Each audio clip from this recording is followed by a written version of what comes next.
Sweet, that one went well as well. It was good. You sound so surprised. You sound so surprised. It's hilarious. What is up, guys? Welcome to the channel. Today's an awesome video. Today is not like any other video we've ever done. It is absolutely awesome. We've got none other than Lost in the Pond, Lawrence Brown on the channel. We recorded it. It's not a joke. It's not a joke. Not a joke. Lawrence also has a part of this coming out on his channel, and it should be out at the exact same time as this. Yeah, but stay here and watch this one first because they both interlock. They're both interlock. They're all about cultural differences. We're explaining our experiences. Lawrence is explaining his experiences. Yeah. It's kind of everything we've reacted to on the channel jumbled into one. Definitely. It's awesome. We really enjoyed it. Great. We've just finished. Literally just finished now. We've just finished. Lawrence is an awesome, awesome guy. So go and check his channel out. But we're going to remind you at the end. So stay here, watch the video, enjoy it, and let us know what you think though. Let us know what you think in the comments. Let us know if you want us to do it again, and enjoy. The one on the list. This is the massive one, isn't it? Already. Yeah, this is a big one. I think mainly for the United States though. And it is mind blowing for us. It is flying your country's flag. I mean, in the UK, we literally only really comes out during the football, doesn't it? Yeah, I feel like just the Euros, the World Cup, that's it. Yeah, Lawrence, you let us know. Did you ever put your England flag out other than the football? I'm a terrible Englishman. I didn't, but I would wear the shirt with pride. I'm doing it well, not as we speak, but I've been doing it this week during England's games, and it's helped them win, so that's good. During, we did a reaction to your video the other day, and you was wearing an England top. And you were wearing it too. And I was wearing an England top. Hey, look, it's great. We're just English comrades together supporting what I think is the best English team I've seen in a long time, but that's getting off track. You are correct. I think that flying the English flag is something that very much happens during these England games. And, you know, on the other side of the coin, it's quite a bit different in the United States, right? Yeah, it's mind-blowing to us. It is. You know, you're not just going to see these at sporting events, although I should state that you will see them at sporting events, but you also see the American flag raised on people's porches, in their gardens, and it's quite a common thing. And this isn't just, you know, because somebody believes a certain way politically. You'll have people on the right and the left, both, you know, raising their flags and things like that. And it's just not really seen as that unusual here. Whereas in Britain, I think we're a bit reticent to draw attention to ourselves in that way. Definitely. It just seemed to, like, for my reactions and stuff like that, and when we've done a reaction to the Star Spangled Banner and stuff like that, it does just seem to, which just galvanises everyone. I wish we did it in England. I wish we were that patriotic. It makes me patriotic seeing how patriotic the Americans are. It is amazing. Are you more patriotic over there now? Well, I was actually patriotic for America before I even moved here when watching films like Air Force One with Harrison Ford. He'd obviously, against all of the odds, saved the plane against the evil baddies, and America wins. And I used to cheer like crazy for no apparent reason. I didn't grow up here.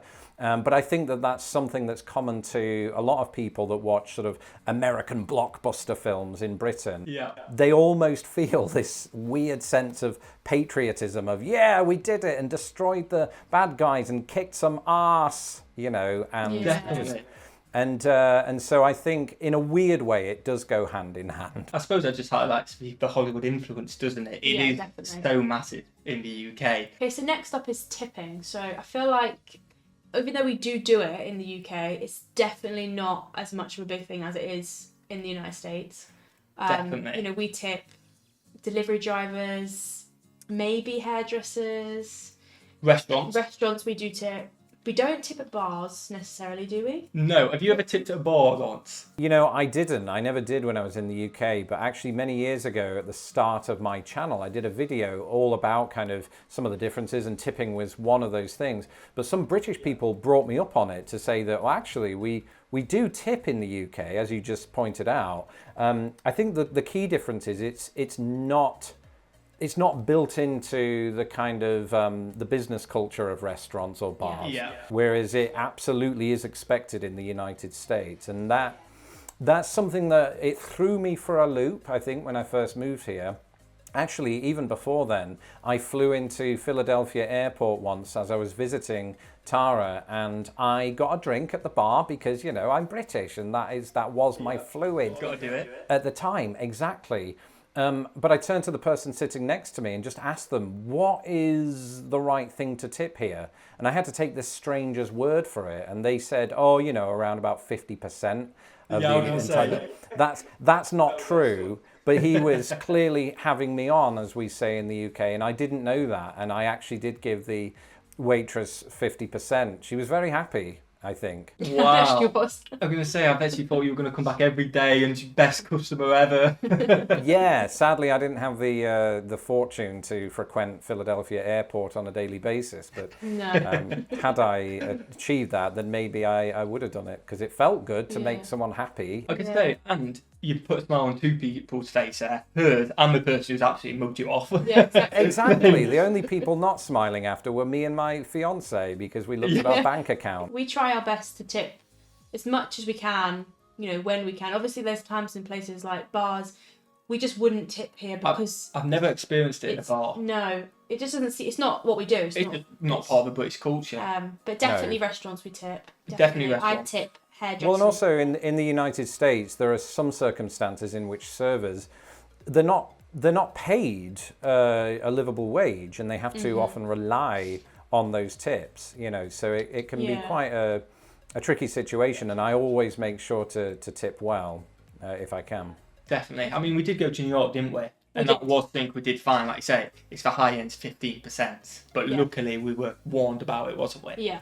In the sense of just make sure you got enough cash. we carried loads of spare change around when we went to New York. You just never know what they need that money for and what it's being used. So you feel like you're going out for a dinner, but you're doing a good deed as well. Yeah, awesome. Definitely. Number 3 on the list is holiday celebrations, which, from what we've heard from our reactions and stuff like that, we've got a little bit of a difference between America and the UK. Christmas is our number 1, isn't it? Definitely Christmas. We absolutely love it. That's when the tree goes up, your decorations go up. Yeah. Everybody's talking about it. The weather's getting a bit colder. Yeah, not so nice. But you guys have something in November, don't you? Lawrence, do you want to explain it? I do. We have my birthday, but we also have Thanksgiving. And I have to get that in there. That's important. It's very important, that this YouTube sensation was born. Right, I'm not saying it's that. It's the 18th, am I right? It is indeed, well remembered. But yes, Thanksgiving is a huge event at this time of year, and it helps to kick off the holiday season, if indeed you exclude Halloween from that definition. Yeah, and very true. It is massive. I was on a radio show yesterday, and the host quite rightly sort of pointed out to me that Thanksgiving is sort of, in many ways, the equivalent to our Boxing Day, which is not celebrated in the United States. That's a good comparison. In that we sort of kick back, right? We might have on the football. So in Britain, we're talking about soccer, but here, American football. And it's just a time to sort of, eat and just sort of, I don't know, chill out a bit, unless you're doing the cooking. And then all the pressure's on you, and that's how it is. But to sort of suggest that Thanksgiving is bigger than Christmas is something that I'm not sure I could confirm either way. I feel like that Christmas is also very big here. If you've seen those videos of people, just plastering Christmas lights all over their houses, it's almost become a stereotype of Americans. But It's one of those stereotypes that 50% of the time seems to be true. Yeah, I mean, we've done a couple of reactions, haven't we, to, I think it was a whole Grinch projecting show on a house. Insane. It was absolutely incredible. And to be fair, we're doing our list for Christmas, aren't we, this year? We are. We're pre-recording videos, and I did add Britain's Christmas lights have nothing on America's to the list today. And I'm pretty sure that's a Lost of the Pond video. I think it is. Pretty certain it is from last year, if I recall. From last year. So that's probably coming out like the 23rd of December. We haven't recorded it yet, so we can't comment. But that will be on the list. I think we just know, even from like scrolling through Facebook and things like that, you just see these big American, projections and lights, and they just go all out. And I wish we did that in the UK. I wish it was as big. Do lights, but I feel like not as big as America. No, it's on another level. I mean, in most towns, we'll have that one house that has not only hooked up, so many lights, but they soundtrack it with a sort of radio system that you can drive past and tune into and watch this musical event take place. I mean, that those sorts of things seem to be everywhere, and they really take it quite seriously. It is a good percentage of people. It's not 100%. It's probably not quite 50%, but it is a lot of houses do decorate their facades with lights. Definitely. I feel like in Jersey anyway, maybe like everyone knows of like 4 or 5 houses that you go and visit to see. But oh yeah, that's it. That's it. Well, let us know in the comments if you think Thanksgiving is bigger. In your personal opinion, everyone's opinion is different, isn't it? Yeah. Like I say, Lawrence, you can't differentiate it. Maybe that's just the American family's way of doing it. Maybe they love Christmas as well. But let us know in the comments. That'd be quite an interesting one. Yeah, definitely. Because we have heard a few things, haven't we? Yeah. Okay, so the 4th one is free refills. Oh. Now, this is something that kind of made me sad when we came back from New York. This is a sore point. Yeah, we found out during these videos actually, that they do free refills pretty much everywhere. And that made me really sad because when we went to New York, we did not get any free refills. We were just the Brits who walked out with our food or just ate our food in there and thought, I'm still thirsty. Oh, I'll put that cup in the bin. Yeah, and then went and bought another drink. Oh, how gutting is that? Do you take advantage of free refills, Lawrence? I used to. We have a saying in this house that the United States is the home of the brave and the land of the free refills. And when I still drank pop, I very much partook in these things. In fact, the existence of the free refill scenario was the very reason that I ended up giving up pop, because I just found myself drinking too much of it. You know, it was very encouraging.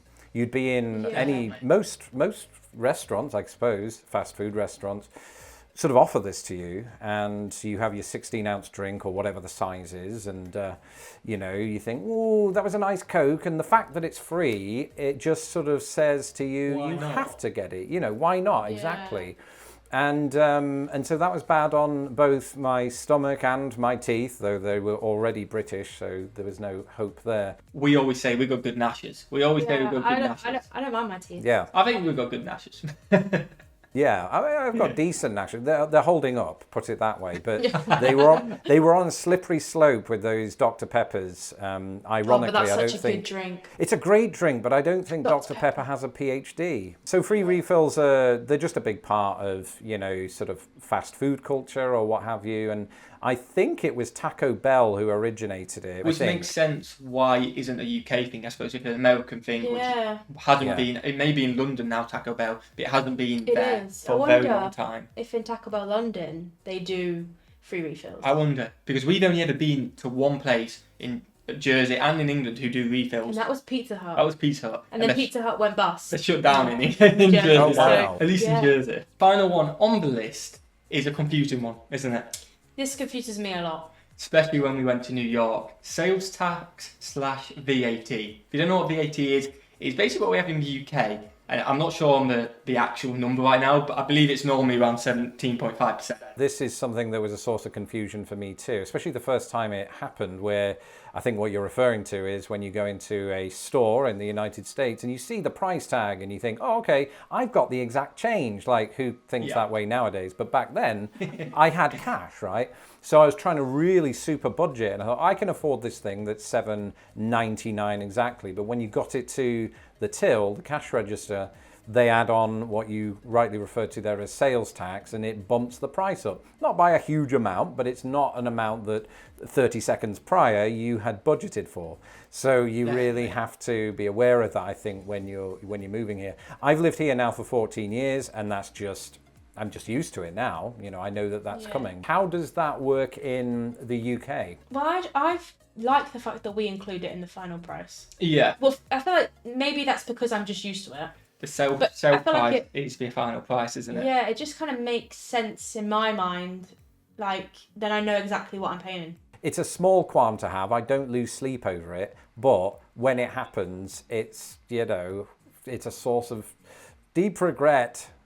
I'm overplaying it. It's not that big a deal at all. I mean, when we do a big shop, you add it all together, you put it in there. But the sales tax must be quite more extra. It's like if you were on a budget, especially with the economy nowadays, suddenly you've got this massive lump sum, which I know we're paying as well, but we don't know we're paying it extra, and we're not preparing to pay extra, if that makes sense. Absolutely, yeah. There was a time in my life when I, was still living in the US when I didn't have a great income, and you really were pinching the pennies. But by that point, on the other side of the coin, I'd already worked out that the sales tax was in there. So I just went into the shop knowing that I had to buy light, in those circumstances, Yeah, definitely. and just generally try to make it easier on my wallet.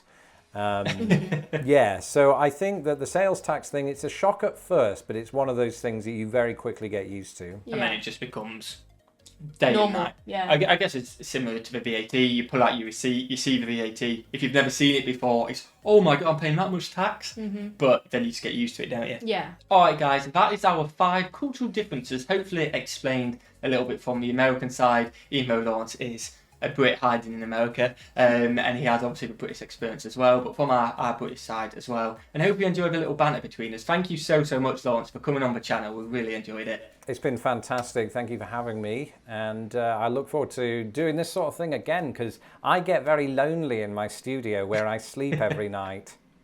Well, you can always have a place on our channel, and the viewers, most of them are your viewers anyway, absolutely love you. We get the requests and the comments to try and get a collab with you all the time. And we've always said, we can ask, but we don't know if he wants us. But thank you so much for putting up with us for this video. And smash that like button, guys. Smash that subscribe button. Go and check Lawrence out as well. Definitely. Links in the description. Links from the description. You guys will probably know who he is as well. But if you haven't, we honestly go and recommend it. You've either checked out our reactions to him. He also has other content we haven't reacted to. Mm-hmm. It is absolutely awesome. Because we don't react to some content because we get too excited and watch it anyway. Yeah. Like Miller's like, oh my God, watch this video. And we watch it and we're like, oh, we now can't react to that. Yeah. So please go and check him out, because there's definitely videos you haven't seen from us on his channel. Smash that like button, guys. Smash that subscribe button, and we'll see you legends in the next one. Peace. Lawrence's video is also on his channel right now. So the link will be the top link in the description. Yeah. It's just as good as this video, so I hope you enjoyed it. Go and check it out. Give him a follow. Give him a like, because he deserves it, doesn't it? And we'll see you legends in the next one. Peace.